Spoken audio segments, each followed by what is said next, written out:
Mieux communiquer avec ses collègues de travail, ne pas trembler devant un supérieur hiérarchique, savoir écouter et prendre des décisions, tout cela peut s'apprendre au contact des chevaux. Des stages pour cadres stressés donnent des résultats spectaculaires. Vous animez un groupe dans votre entreprise, mais vous avez du mal à imposer vos décisions. La communication avec vos collègues tourne au dialogue de sourds. Ce reportage est donc pour vous. En Gironde, des formateurs proposent très sérieusement de murmurer à l'oreille des chevaux pour mieux vivre avec vos collègues de bureau. Reportage un peu cavalier peut-être, signé Erwan Brem et Christophe Brousseau. On a beau être DRH d'une grande entreprise, allez, ça va super bien se passer. Allez, on n'obtient pas toujours ce que l'on espère. Face au cheval, même le meilleur des managers se retrouve parfois confronté à ses limites. Inconsciemment, j'avais quelques doutes sur le fait qu'il le passerait. Et je pense qu'il l'a tout à fait cerné, ça. Là, finalement, le comportement du cheval va être grandement conditionné par votre propre comportement. Le cheval, il vous fait confiance, il vient.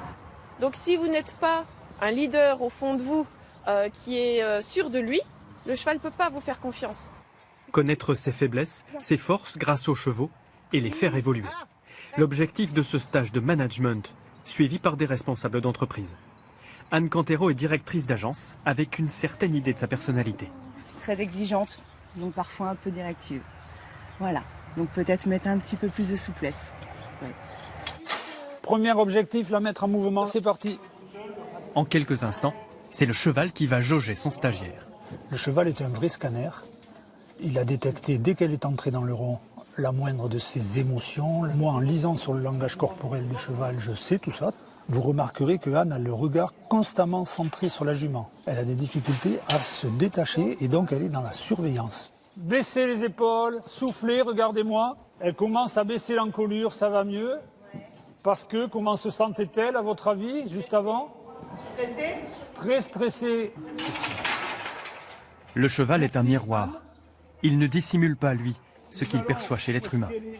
J'ai peut-être un côté stressant finalement. On a reçu à ce jour plus de 10 000 cadres et managers. Tous, sans exception, ont dit « mais c'est vrai, c'est moi, je fais pareil avec mes enfants, je fais pareil avec mes collaborateurs ». Les gens acceptent parce que ça vient d'un cheval à qui on ne peut prêter de mauvaises intentions. Et l'acceptation, c'est déjà le début du changement. 1 heure après le premier passage, Anne a travaillé sur son attitude. Le changement est radical. Elle s'approche de vous. Là, vous êtes son leader référent, son leader ressource. 1 semaine après le stage, nous sommes retournés voir Anne Cantero dans sa société pour voir ce qu'il restait de cette expérience. Grâce à ça, j'ai pu voir mes axes de progression, faire plus confiance, mettre un petit peu plus de distance et prendre du recul sur le travail de mes collaborateurs, ce que j'ai commencé à faire depuis lundi, voilà. Né en France, le management par le cheval s'exporte. Le concept se pratique désormais dans plusieurs pays européens.